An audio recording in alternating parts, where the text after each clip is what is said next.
Welcome everyone to our second Kasper Podcast. I'm your host, Jonathan, and welcome our guest Brian back again. 2 episodes in a row. Welcome. Yeah, I was here like what was that? Two weeks ago. 2 weeks ago. And we had the SAT. No. That was before the PSATs. Yeah, it was the PSAT. Was the PSAT like the week after the first podcast? Yeah. Or was it like Yeah. during that week? Yeah. And now, as we're filming this today, we have taken the SAT. It has been the PSAT. It has been a week, and we're trying to do a retrospect. Guess the last podcast. I know some of us actually took the SAT, and then the responses was like, no. So I think for some of them it went fine. Do you take it? No, I'm taking it in December. December 5th? Yeah, same as you. Nice. So, what do you think of the PSAT? It was dumb. In what way? Okay, so like, Explain. You know, like how after the test, about half of us just like gathered together, and then we didn't discuss test questions because we weren't supposed to do it in the room. Yeah. But we just all kind of agreed that the articles was easy to read. Yeah. But then the questions and the answers was all dumb. Like we all understand we all understood the article, but none of us, well, not none of us, but most of us had a very difficult time trying to understand the questions and the answers. And why make a test where the material is easy, but then people can't understand the questions? Mm-hmm. It's like you're not testing their ability to understand something. You're testing their ability to decipher through your trash material. Well, I've noticed through the testing, a lot of the questions, they ask really detailed questions. Sometimes, like usually, the readers will miss certain details from the article, and I think they wanted to test people more on how to be detailed, to find these small details in the article, rather than being very like a good English speaker in general. Yeah, I think one of the things I started to notice about these questions was, like, you know how they always have those evidence questions where they're like, oh, how I find the evidence that closely relates, and then sometimes they'll ask like the evidence, but then what they're really asking is when the evidence infers to a sentence that comes before the actual evidence. Mm-hmm.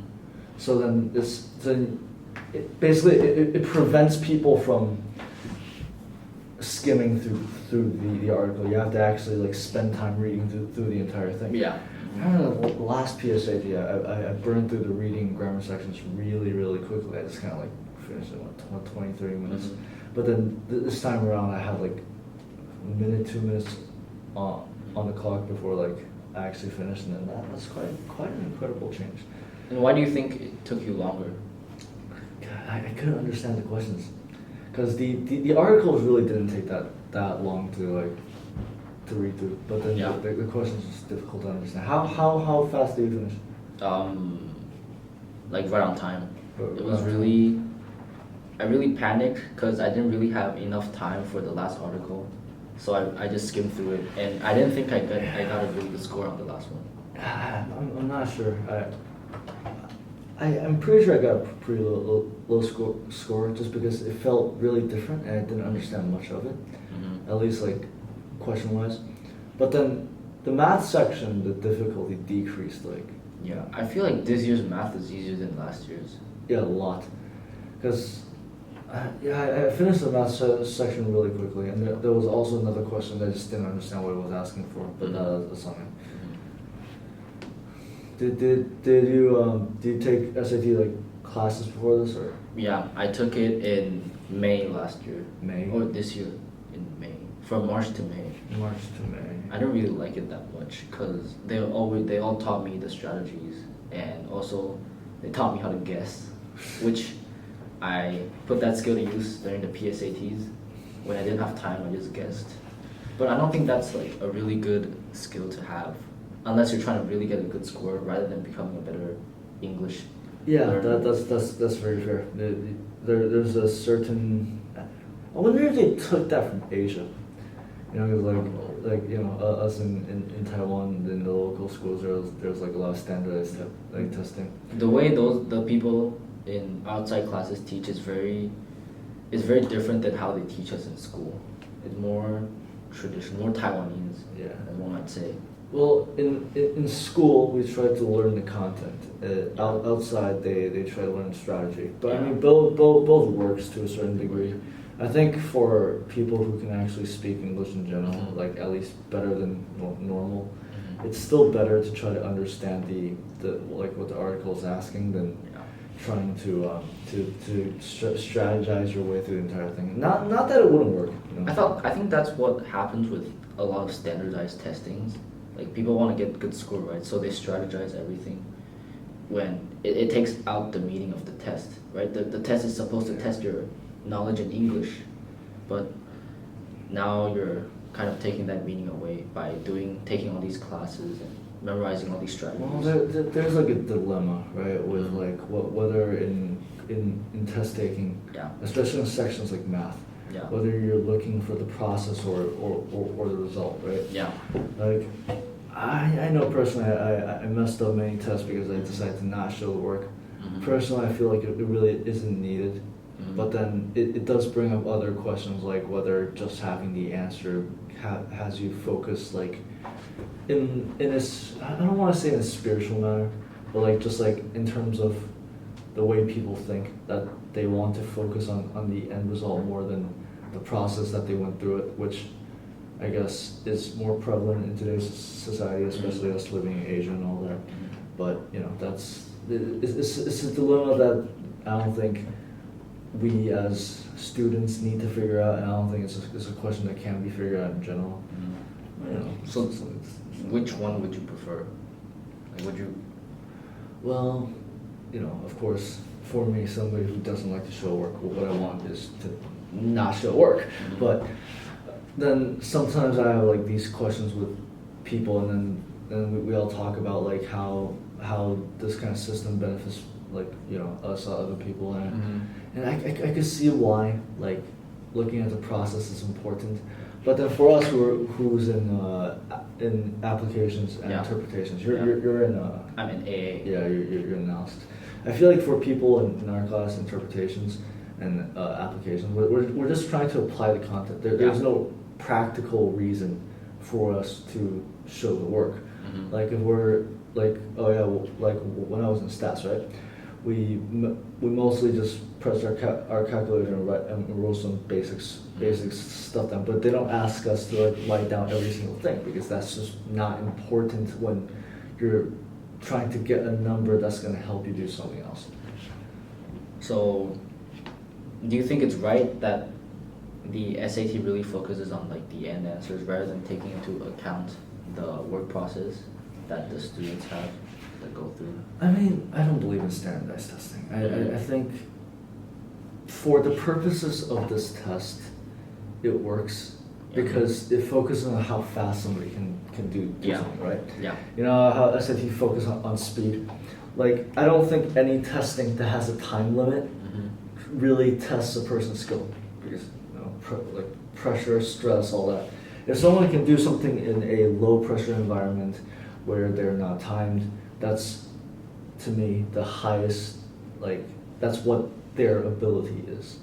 But then people like to say, oh, people are never really perform at 100%. But I think if people want to test somebody's ability, then the important thing is to test their ability, not how good they perform under stress. That's just not what standardized testing should be. And there's a time for everything. But for something as important as this, for colleges to look at a student's ability to do something and then only to not see their ability because of pressure and all like other factors that are not part of the testing and the material in the testing, it's just kind of stupid, right? Okay, how are you doing the test? Like, did you just kind of like read like?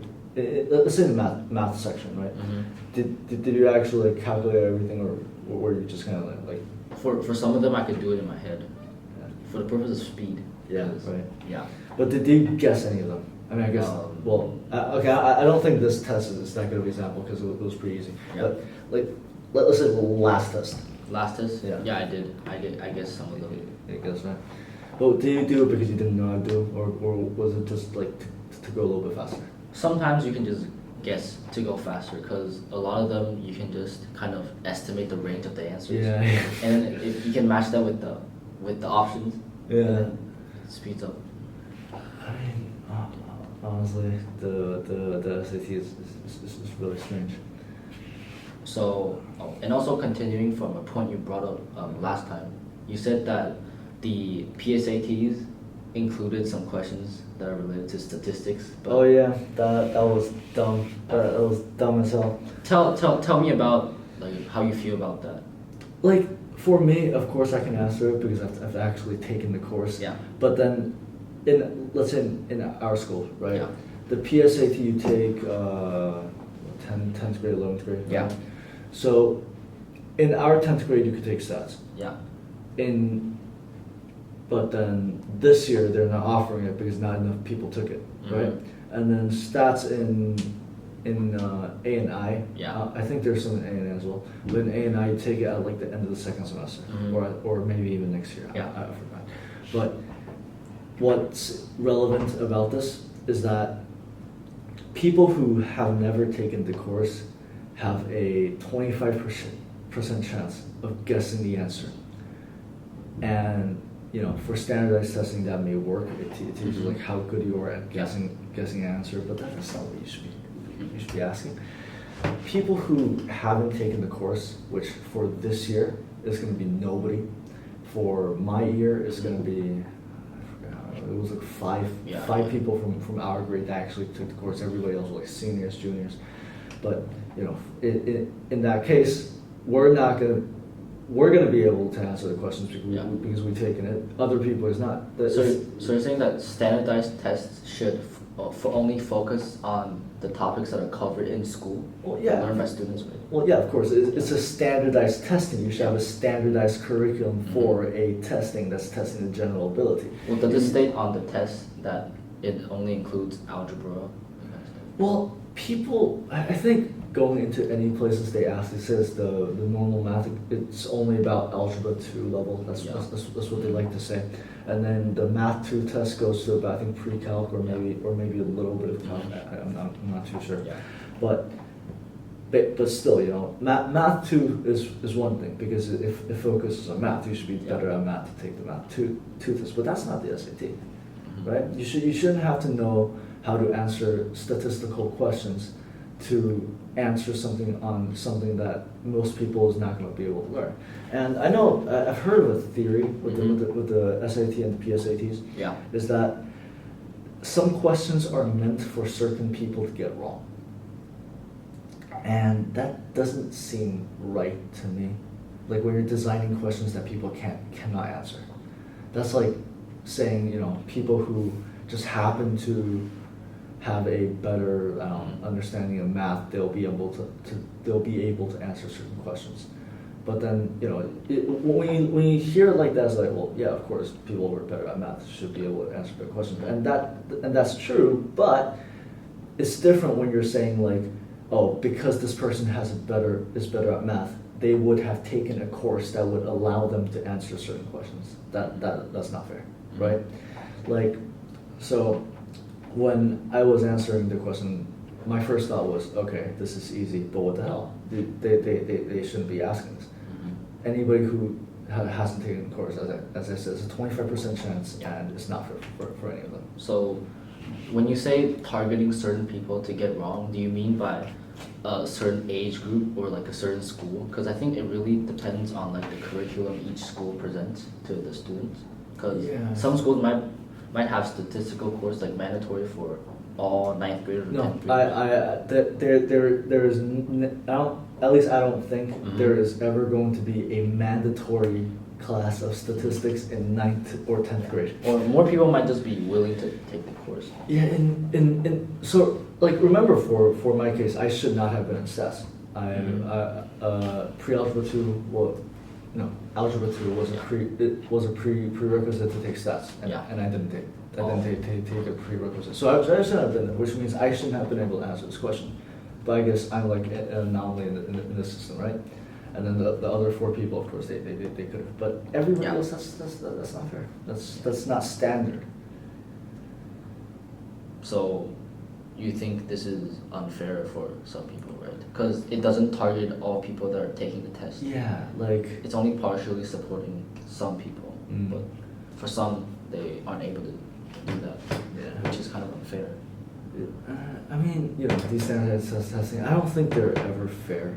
But this is like a blatant disadvantage for certain people.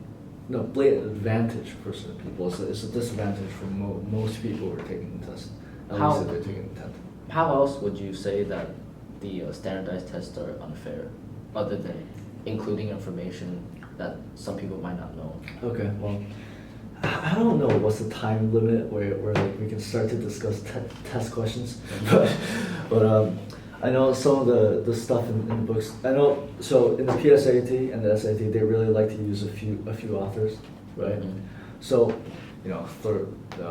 Thoreau, I think that's his name, Eisenhower, Lincoln.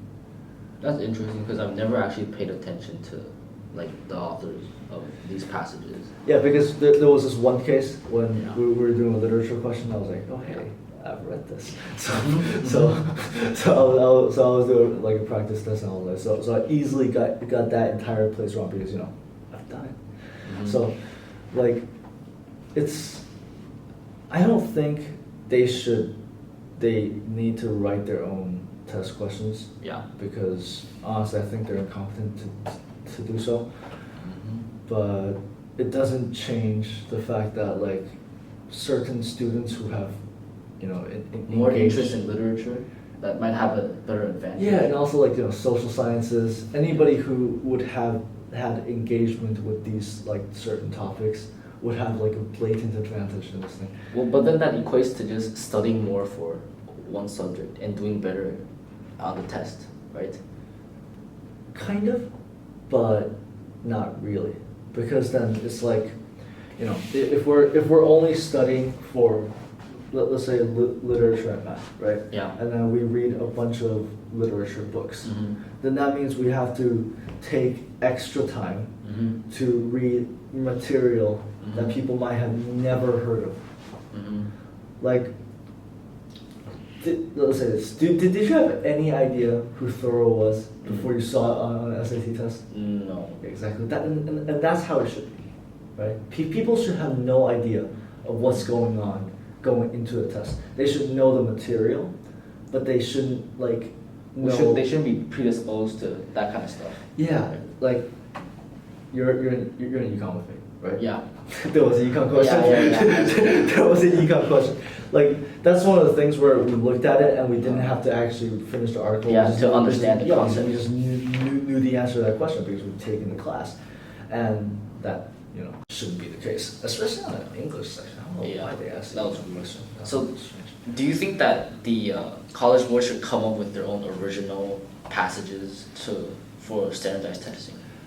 I think that they should, but I don't think they need to.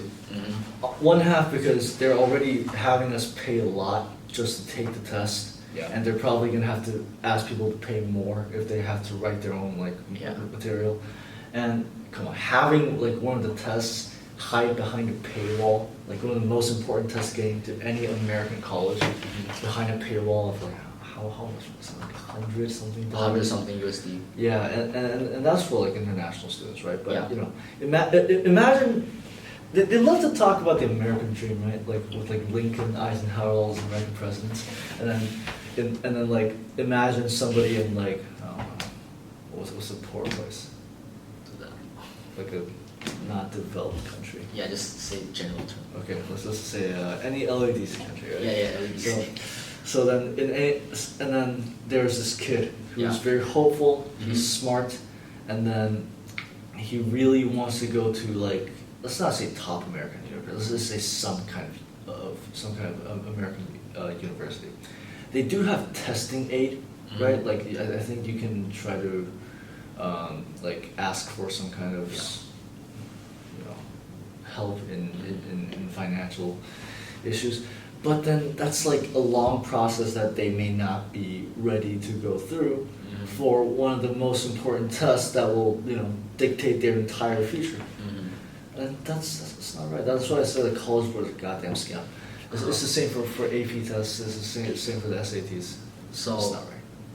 It's not equal. It's not equally affordable for people. Yeah, it's designed for people who can't afford it, who have the money. Like, in the SAT classes, we learn how to answer the questions. Right. People who can't afford who might be able to just barely afford the test isn't going to be able to afford like two lessons. Yeah. So you're looking for people with a lot of money to spare that can aid their kids in education, to let them take this test that's already biased as hell. And then now that's how you're going to dictate someone's future. Get your ass out of here. Well, from a broader perspective, it's kind of like the more money you have, right, the more outlooks you have, a better future you might have, right? Yeah. Well, do you think that in general education should be more affordable to people? Well, then this includes College Board and SATs and PSATs. Yeah, I think the opportunities to education should be equal. What everybody should have in the beginning. And saying that, you need to pay a certain amount to the SAT, that's not right. And I know there are like local colleges that, like community colleges that are government backed. They have more subsidies for children who are in need of like higher education. But then it's not fair that they're hiding it behind a paywall. It's just you're looking for talented people, but only the rich talented people. I forgot what that theory is called. So but then there's like people who are rich will only get richer, people who are poor will only get poorer. And of course there are anomalies. Bill Gates, I think, is one of those cases. Barack Obama is definitely one of those cases. Any African American boxer in the 1980s is definitely one of those cases. It's like the word we discussed in econ, equitable. Equitable, yeah. I think equity. It depends on how you look at the word equitable. Because I've heard of I think Jordan Peterson. Equitable in that sense means like it's an equality of outcome. Yeah. So equality would be like we all get $100. Oh. No matter where we're from, we all get $100, and that's what we need to take the SAT. So we all get to take the SAT regardless of what we have. Yeah. But then equity would be like regardless of how we did on the test, we all get 1,600. Oh, okay. So, well then, not necessarily is it equitable. So it's more like making it more affordable to those people who. Yeah, I think that's what it should be. It should be the equality of opportunity and not the equity of results. That's how I think of it. Okay. And what do you think? Do you think education, like higher education, should be free? Well, it's gonna be very hard, right? Because people who have the money will strive to, buy these higher educations. But it's also going to be hard to provide these high quality education to everyone, right? Because there's only limited resources of these high education, no materials. But then, like, if you think of like a professor, right, a lecture. Yeah. I think those lectures you should just be able to like video them and just send it out. I think the resources like the professor being there, answering questions, all that stuff. But even just for normal like universities, if they want a top level course, they should be able to just videotape everything and then just show. Yeah, that's another topic. Yeah. That's not more than the SATs. Yeah. It's a digital age. We're dealing with scammers all the time, and now we have to not just deal with online scammers. We have to deal with institutionalized scamming. So the whole system, College Board. You have criticisms towards it. I don't believe in College Board. Never did, never will, unless they have some significant change. Do you have any more points you want to say? I mean, there's always something to talk about, but we're a little bit short on time. So I think that'll be it for this episode. Thank you guys for tuning in and see you guys next time. Thank you for having me. Bye.